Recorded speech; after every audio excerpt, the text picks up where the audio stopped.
Right, decision. This is the split between Andy Murray and Novak Djokovic.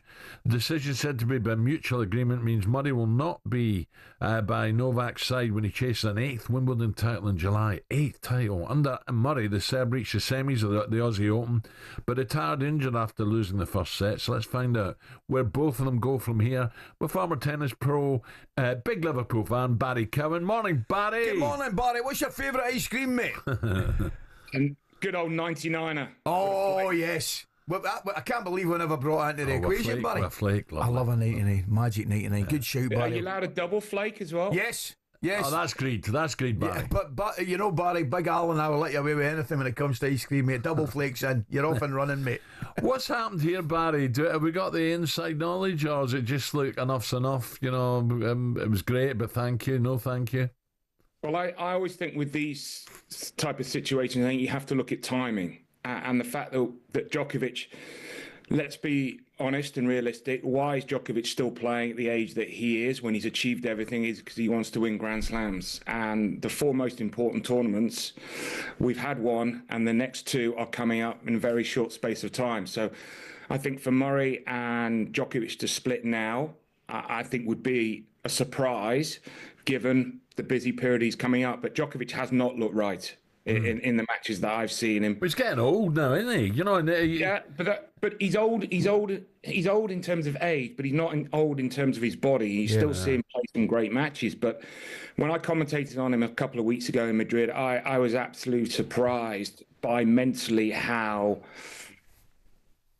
challenged he looked. He didn't look a happy player on the court, and you just wonder whether things behind the scenes for Djokovic, whether he's just struggling.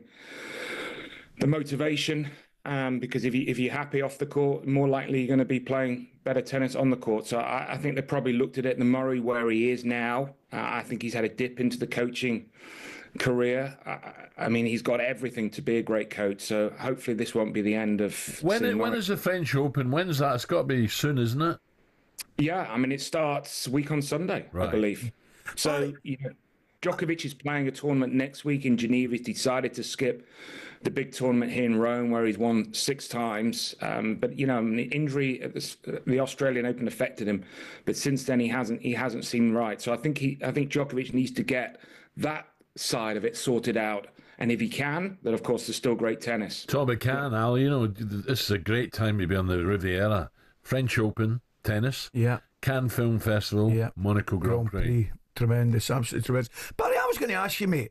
See the likes of somebody like Djokovic at this stage in his career, and this stage in his life, how important is a coach?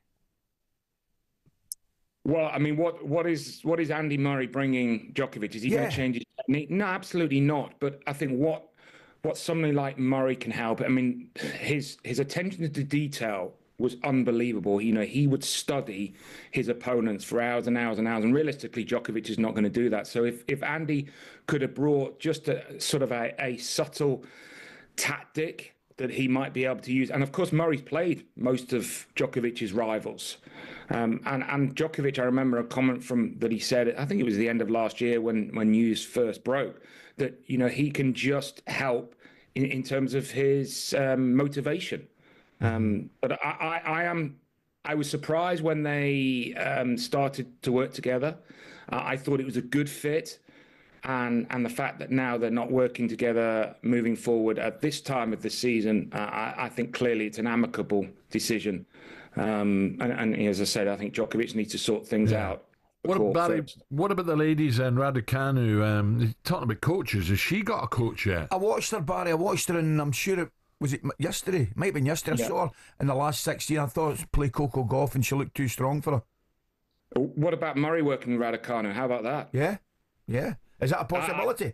Well, I mean, it's unlikely, but I think he'd be great for Emma. I mean, she's.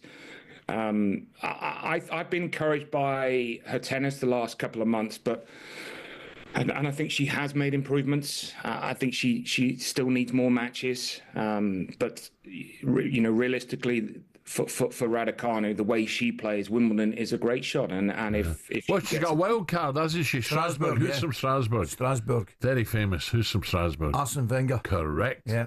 Correct. So she's got the wild card there before the French. So, but the surface clay, is that to her liking, Barry? It's the weakest of the three surfaces. There's no doubt about that. And grass is, for me, is clearly her best chance of having a great run. I thought she played well last year, but you know, the top of the women's game, the likes of Sabalenka's, Fiontek's all over the place at the moment. You know, we talk about mentally, if you're not right off the court and she isn't right, then that will affect your play. So that there is a bit of a gap at the top of the women's game, and it's sort of open for any of the women to take their chance. Yeah. Barry, great to talk again. No doubt we'll talk over the next few weeks with French Open and, of course, Wimbledon. Thanks, right, Barry Cowan there. talkSPORT Breakfast with Alan Brazil. Thursday and Friday morning, 6 till 10. On AM, on DAB, via the talkSPORT app and on your smart speaker. talkSPORT.